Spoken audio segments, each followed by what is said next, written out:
गुरुर्ब्रह्मा गुरुर्विष्णु गुरुर्देवो महेश्वरः गुरु साक्षात् परब्रह्म तस्मै श्री गुरुवे नमः।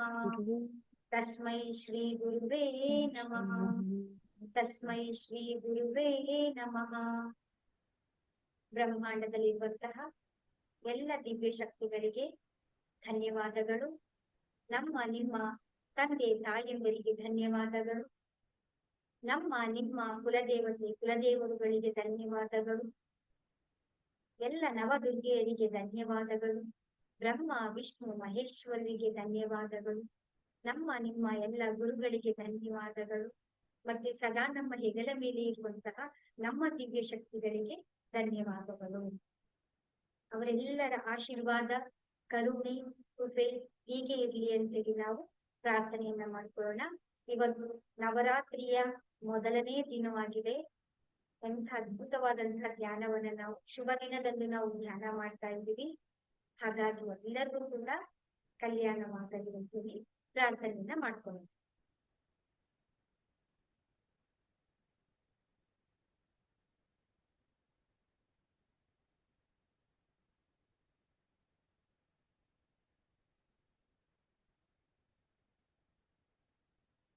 ನಾವು ಧ್ಯಾನವನ್ನ ನಾವು ಅಭ್ಯಾಸ ಮಾಡೋದ್ರಿಂದ ನಮ್ಗೆ ಏನೇನಾಗುತ್ತೆ, ಏನೇನ್ ಲಭಿಸುತ್ತೆ ಅಂತ ಹೇಳಿದ್ರೆ, ನಮ್ಮ ಗಮನ ಯಾವಾಗ್ಲೂ ಯಾವ್ದ್ರ ಮೇಲೆ ಇರ್ಬೇಕು ಅಂತ ಹೇಳಿದ್ರೆ ನಮ್ಮ ಉಸಿರಿನ ಮೇಲೆ ಇರ್ಬೇಕು. ಉಸಿರನ್ನ ನಾವು ನೋಡ್ತಾ ನೋಡ್ತಾ ನೋಡ್ತಾ ನಮ್ಮ ಗಮನ ಏನಾಗುತ್ತೆ ಅಂತ ಹೇಳಿದ್ರೆ ಕಾನ್ಸಂಟ್ರೇಷನ್ ಜಾಸ್ತಿ ಆಗ್ತಾ ಆಗ್ತಾ ಬರ್ತಾ ಇರುತ್ತೆ. ಉಸಿರನ್ನ ನೋಡ್ತಾ ನೋಡ್ತಾ ನೋಡ್ತಾ ನಾವು ನನ್ನ ಒಳಗೆ ನಾವು ಹೋಗ್ತಾ ಇರ್ತೀವಿ. ನನ್ನ ಒಳಗೆ ನೋಡ್ತಾ ನೋಡ್ತಾ ನೋಡ್ತಾ ನಮ್ಗೆ ಏನಾಗುತ್ತೆ ಅಂತಂದ್ರೆ ಆ ಭಗವಂತನ ದಿವ್ಯ ಶಕ್ತಿಯ, ಆ ಪರಮಾತ್ಮನ ನಾನು ಯಾರು, ನನ್ನ ಒಳಗಡೆ ಏನಿದೆ ಅಂತೇಳಿ ನಮ್ಗೆ ಗೊತ್ತಾಗುತ್ತೆ. ಅದನ್ನ ನೋಡ್ತಾ ನೋಡ್ತಾ ನಮ್ಗೆ ಆ ಪರಮಾತ್ಮನ ವಿರಾಟ ಸ್ವರೂಪ ಏನು ಅನ್ನೋದು ಕೂಡ ನಮ್ಗೆ ಅರ್ಥ ಆಗುತ್ತೆ. ಆ ಸ್ವರೂಪವನ್ನು ನಾವು ನೋಡಿದಾಗ ನಮಗೇನ್ ಬೇಕು ಅದೆಲ್ಲವೂ ಕೂಡ ಈ ಧ್ಯಾನದ ಮುಖಾಂತರ ನಮ್ಗೆ ಲಭಿಸುತ್ತೆ. ಅರ್ಥ ಆಗಿದೆ ಅಂತ ಅನ್ಕೊಳ್ತೇನೆ ನಾನು. ನಾವು ಉಸಿರನ್ನ ನೋಡ್ತಾ ನೋಡ್ತಾ ನೋಡ್ತಾ ಎಲ್ಲವೂ ಕೂಡ ನಮ್ಗೆ ಬದಲಾವಣೆ ಆಗುತ್ತೆ. ಎಲ್ಲವೂ ನಮಗೆ ಅರಿವಿಗೆ ಬರುತ್ತೆ.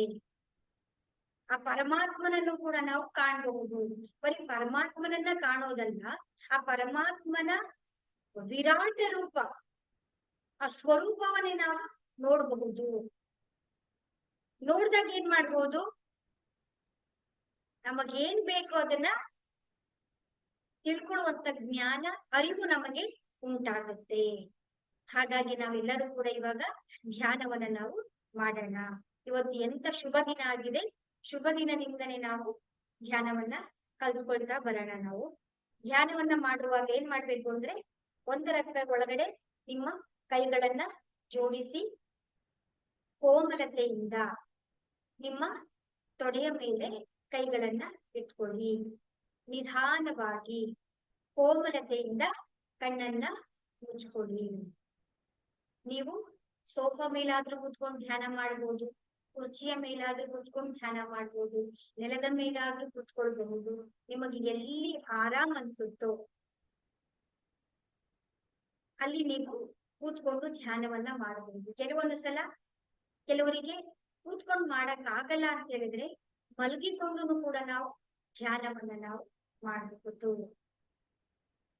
ನಿಧಾನವಾಗಿ ನಮ್ಮ ಉಸಿರನ್ನ ಒಳಗಡೆ ತಗೊಂಡು ನಮ್ಮ ಗಮನ ಎಲ್ಲವೂ ಕೂಡ ಉಸಿರಿನ ಮೇಲೆ ಇರಲಿ.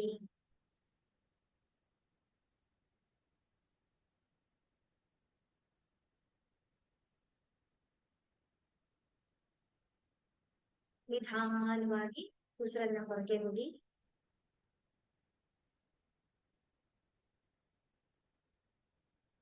ನಿಧಾನವಾಗಿ ಉಸಿರನ್ನ ಹೊರಗಡೆ ತಗೊಳ್ಳಿ.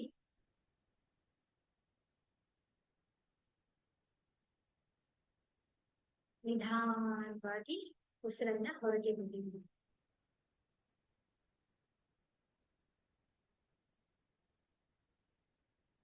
ಉಸಿರು ಹೇಗೆ ಒಳಗಡೆ ಬರ್ತಾ ಇದೆ ಅಂತೇಳಿ ಆ ಮೂಗಿನ ತುದಿಯಲ್ಲಿ ಉಸಿರನ್ನ ಗಮನಿಸಿ.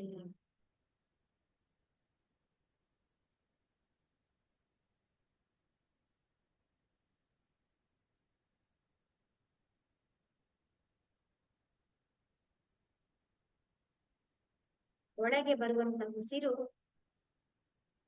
ಬೆಚ್ಚಗಿನ ಅನುಭವವನ್ನ ತಣ್ಣನೆಯ ಅನುಭವವನ್ನ ಕೊಡ್ತಾ ಇರ್ತೀವಿ.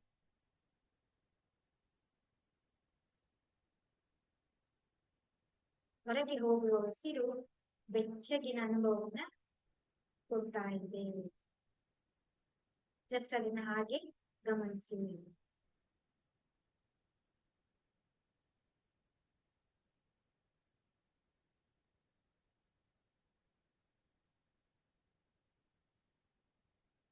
ಒಳಗೆ ಬರುವಂತಹ ಉಸಿರು ಆ ಪರಮಾತ್ಮನ ಬೆಳಕನ್ನ, ದಿವ್ಯ ಚೈತನ್ಯವನ್ನ ಶರೀರದ ಅಣುವಿನಲ್ಲಿ, ಕಣಗಳಲ್ಲಿ ತುಂಬ್ತಾ ಇದೆ. ಹೊರಗೆ ಬಿಡುವಂತಹ ಉಸಿರು ನಮ್ಮ ಶರೀರದಲ್ಲಿರುವಂತಹ ಎಲ್ಲ ನಕಾರಾತ್ಮಕ ಶಕ್ತಿಗಳನ್ನ ಬ್ರಹ್ಮಾಂಡದಲ್ಲಿ ವಿಲೀನಗೊಳಿಸ್ತಾ ಇದೆ.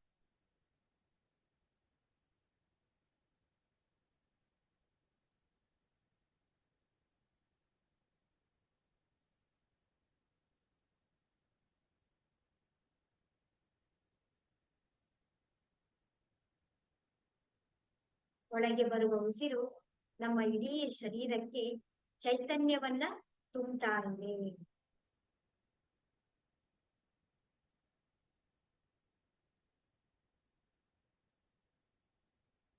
ನಮ್ಮೆಲ್ಲ ಚಕ್ರಗಳಲ್ಲಿ, ನಮ್ಮ ಆಭಾಮಂಡಲದಲ್ಲಿ, ನಮ್ಮ ಕಣಗಳಲ್ಲಿ ಜಸ್ಟ್ ಫುಲ್ ಬೆಳಕನ್ನ ತುಂಬ್ತಾ ಇದೆ, ಚೈತನ್ಯವನ್ನ ತುಂಬ್ತಾ ಇದೆ.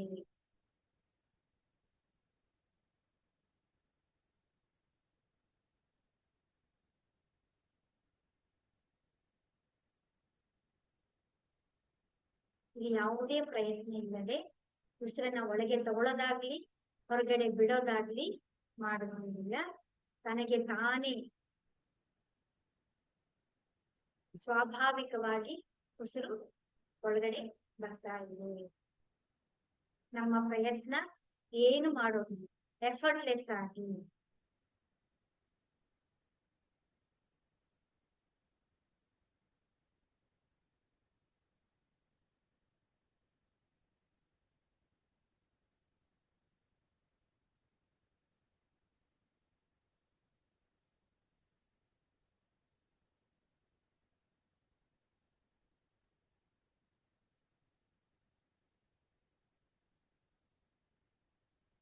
ಈ ಒಂದು ಉಸಿರಿನ ಮುಖಾಂತರ ನಮ್ಮ ನಾಭಿ ಚಕ್ರವು ಹಳದಿ ಬಣ್ಣದಿಂದ ಪ್ರಕಾಶಮಾನವಾಗಿ ಪ್ರಜ್ವಲಿಸ್ತಾ ಇದೆ. ಆ ರೀತಿ ಕಲ್ಪನೆಯನ್ನ ಮಾಡ್ತೀವಿ.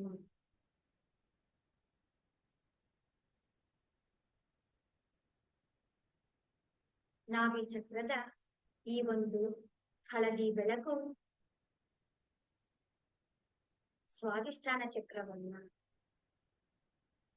ಕೆಂಪು ಬಣ್ಣದಲ್ಲಿ ಪ್ರಕಾಶಮಾನವಾಗಿ ಪ್ರಜ್ವಲಿಸ್ತಾರೆ. ಈ ಕೆಂಪು ಬಣ್ಣದ ಬೆಳಕು ಪ್ರಜ್ವಲಿಸುತ್ತಾ ಕೇಸರಿ ಬಣ್ಣದ ಬೆಳಕು ಪ್ರಜ್ವಲಿಸುತ್ತಾ ಮೂಲಾಧಾರ ಚಕ್ರದ ಕೆಂಪು ಬಣ್ಣವನ್ನು ಪ್ರಕಾಶಗೊಳಿಸ್ತಾ ಇದ್ದೇವೆ.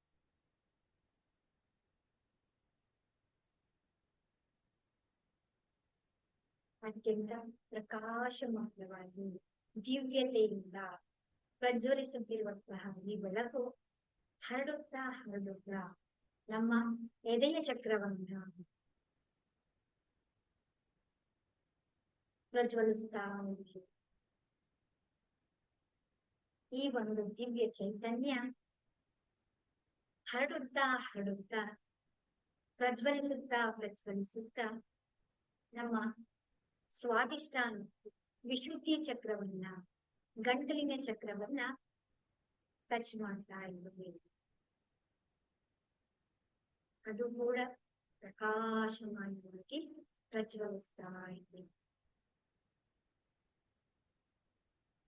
ವಿಶುದ್ಧಿ ಚಕ್ರ ಪ್ರಜ್ವಲಿಸುತ್ತಾ ಅಲ್ಲಿರುವಂತಹ ಆಕಾಶ ಬಣ್ಣದ ಮೇಲೆ ಹರಡುತ್ತಾ ನಮ್ಮ ಆಗ್ನೇಯ ಚಕ್ರವನ್ನ ಹಣೆಯ ಮಧ್ಯ ಭಾಗದಲ್ಲಿರುವಂತಹ ನಮ್ಮ ಆಗ್ನೇಯ ಚಕ್ರವನ್ನ ಪ್ರವೇಶಿಸುತ್ತಿದೆ. ಅಲ್ಲಿರುವಂತಹ ಕಡು ನೀಲಿ ಬಣ್ಣದ ಬೆಳಕು ಅತ್ಯಂತ ದಿವ್ಯವಾಗಿ ಪ್ರಕಾಶಮಾನವಾಗಿ ಪ್ರಜ್ವಲಿಸ್ತಾ ಇದೆ. ಈ ನೀಲಿ ಬಣ್ಣದ ಬೆಳಕು ಹರಡುತ್ತಾ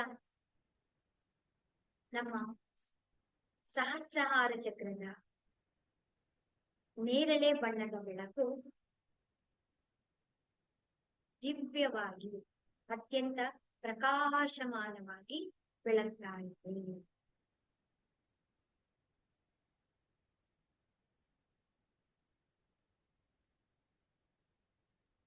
ಅತ್ಯಂತ ದಿವ್ಯತೆಯುಂತಹ ಆ ಪರಮಾತ್ಮನ ಚೈತನ್ಯದ ಬೆಳಕು ಶರೀರದ ಎಲ್ಲಾ ಚಕ್ರಗಳನ್ನು ಕೂಡ ಪ್ರಕಾಶಮಾನವಾಗಿ ಪ್ರಜ್ವಲಿಸ್ತಾ ಇದೆ. ಈ ಎಲ್ಲಾ ಘಟನೆಗಳನ್ನ, ಈ ಎಲ್ಲಾ ಬೆಳಕನ್ನ ನಮ್ಮ ಮೂರನೆಯ ಕಣ್ಣು, ನಮ್ಮ ಆಜ್ಞಾ ಚಕ್ರದಲ್ಲಿರುವಂತಹ ಈ ದಿವ್ಯವಾದಂತಹ ಬೆಳಕು, ಈ ಪರಮಾತ್ಮನ ದಿವ್ಯವಾದಂತಹ ಶಕ್ತಿ, ಮೂರನೇ ಕಣ್ಣಿನಲ್ಲಿರುವಂತಹ ಈ ದಿವ್ಯವಾದಂತಹ ಶಕ್ತಿ ಎಲ್ಲವನ್ನೂ ಕೂಡ ಅದು ನೋಡ್ತಾ ಇದೆ, ಗಮನಿಸ್ತಾ ಇದೆ.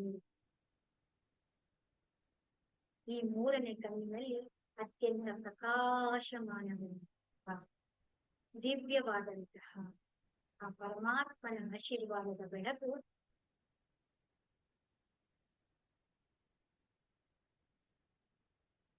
ಬಿಳಿಯ ಬಣ್ಣದ ಬೆಳಕು ಅಥವಾ ಕಡು ಚಿನ್ನದ ಬಣ್ಣದ ಬೆಳಕು ಅತ್ಯಂತ ಪ್ರಕಾಶಮಾನವಾಗಿ ಪ್ರಜ್ವಲಿಸ್ತಾ ಇದೆ. ನಮ್ಮ ಎಲ್ಲ ಗಮನವನ್ನ ಮೂರನೇ ಕಣ್ಣಿನಲ್ಲಿ ಕೇಂದ್ರೀಕರಿಸ್ತೀವಿ ನಾವು.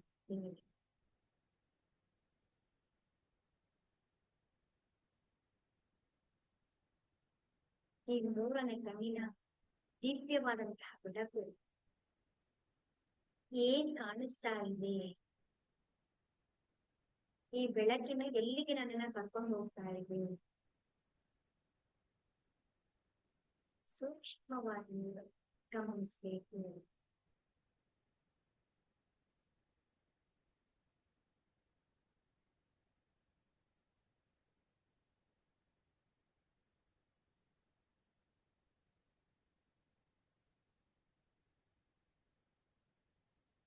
ಈ ದಿವ್ಯವಾದಂತಹ ಬೆಳಕು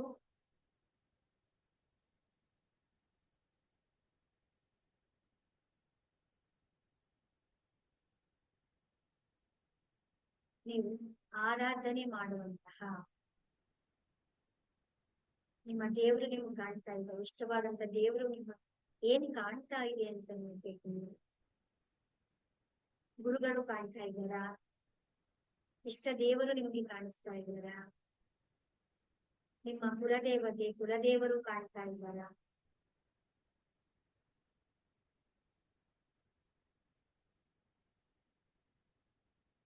ನನ್ನನ್ನ ರಕ್ಷಣೆ ಮಾಡ್ತಾ ಇರುವಂತ ಶಕ್ತಿ ಯಾವುದು,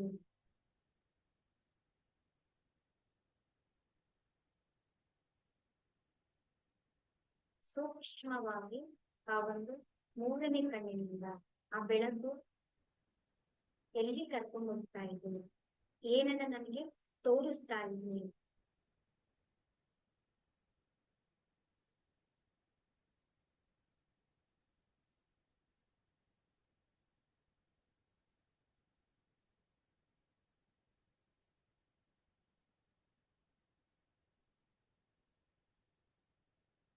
ಕಾಣಿಸಿದಂತ ಆ ದಿವ್ಯವಾದಂತಹ ಚೈತನ್ಯದ ಶಕ್ತಿಯ ಕೈಗಳಿಂದ ಬ್ರಹ್ಮಾಂಡದಲ್ಲಿ ಅದ್ಭುತವಾದಂತಹ ಆಶೀರ್ವಾದ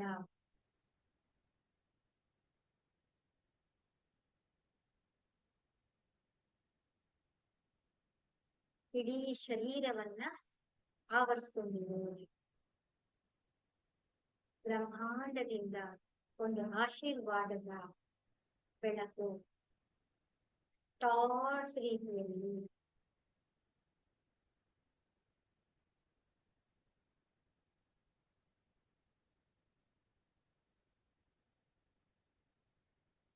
ಆ ಬೆಳಕು ನಮ್ಮ ಸಹಸ್ರಾರ ಚಕ್ರದಿಂದ ಇಡೀ ಶರೀರವನ್ನೆಲ್ಲವನ್ನ ಕೂಡ ಒಂದು ಆವರಿಸ್ಕೊಂಡಿದೆ. ಕೆಲವರಿಗೆ ಶರೀರ ವೈಬ್ರೇಷನ್ ಆಗುತ್ತೆ, ಅಲುಗಾಡಿದಾಗುತ್ತೆ, ಕೆಲವರಿಗೆ ಹೀಟ್ ಆಗುವಂತ ಆಗುತ್ತೆ, ಕೆಲವರಿಗೆ ದೇಹ ತಣ್ಣನೆ ಅನುಭವವನ್ನ ಕೊಡುತ್ತೆ. ಈ ಅದ್ಭುತವಾದಂತಹ ಆ ದಿವ್ಯ ಶಕ್ತಿಯ ಆಶೀರ್ವಾದ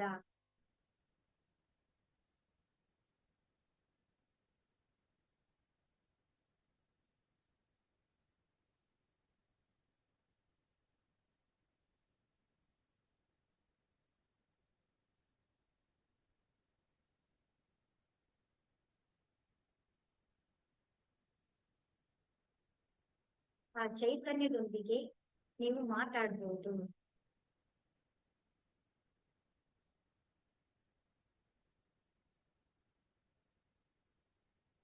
ನೀವೇನಾದ್ರೂ ಕೂಡ ಮಾತಾಡ್ಬಹುದು.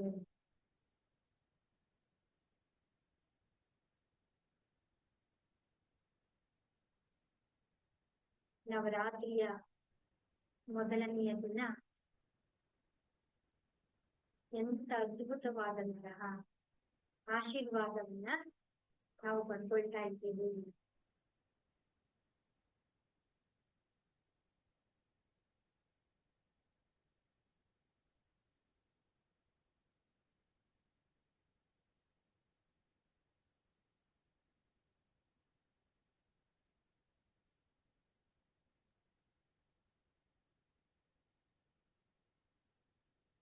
ನಿಮಗೆ ಏನು ಬೇಕು, ನಿಮ್ಮ ಮನಸ್ಸಿಗೆ ಏನ್ ಅನ್ನಿಸ್ತಾ ಇದೆ,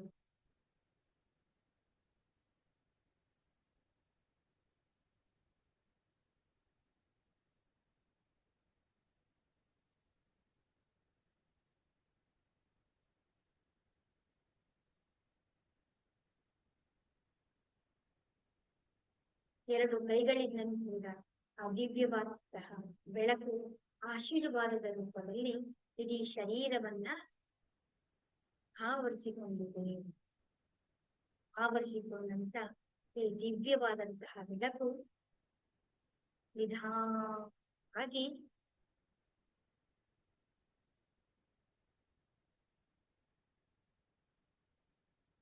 ಬ್ರಹ್ಮಾಂಡದಲ್ಲಿ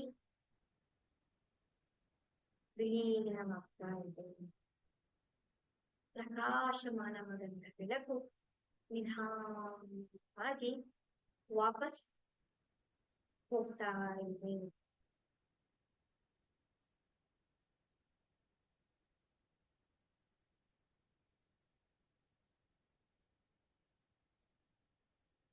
ಈ ಎಲ್ಲ ಘಟನೆಗಳನ್ನ ಈ ಮೂರನೇ ಕಣ್ಣು ಗಮನಿಸ್ತಾ ಇದೆ, ನೋಡ್ತಾ ಇದೆ.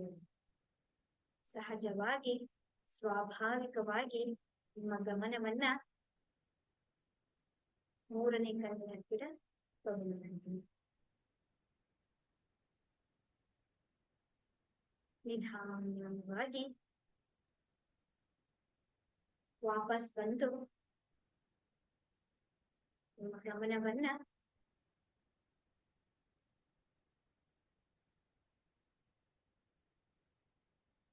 ನೀವಿರುವ ಕೋಣೆಯನ್ನು ಗಮನಿಸಿ, ಶಬ್ದಗಳನ್ನ ಗಮನಿಸಿ. ನಿಧಾನವಾಗಿ ಉಸಿರನ್ನ ಒಳಗೆ ತೆಗೆದುಕೊಳ್ಳಿ. ನಿಧಾನವಾಗಿ ಉಸಿರನ್ನ ಹೊರಗೆ ಬಿಡಿ. ಕಾಲುಗಳನ್ನ ಅಲುಗಾಡಿಸಿ, ಕೈಗಳನ್ನ ಅಲುಗಾಡಿಸಿ. ಎರಡು ಕೈಗಳಿರುವಂತಹ ಈ ದಿವ್ಯವಾದಂತಹ ಆಶೀರ್ವಾದವನ್ನ ನಿಮ್ಮ ಶರೀರದ ಎಲ್ಲ ಭಾಗಗಳಲ್ಲಿ ಆ ಚೈತನ್ಯದ ಶಕ್ತಿಯನ್ನ, ಆ ಪರಮಾತ್ಮನ ಶಕ್ತಿಯನ್ನ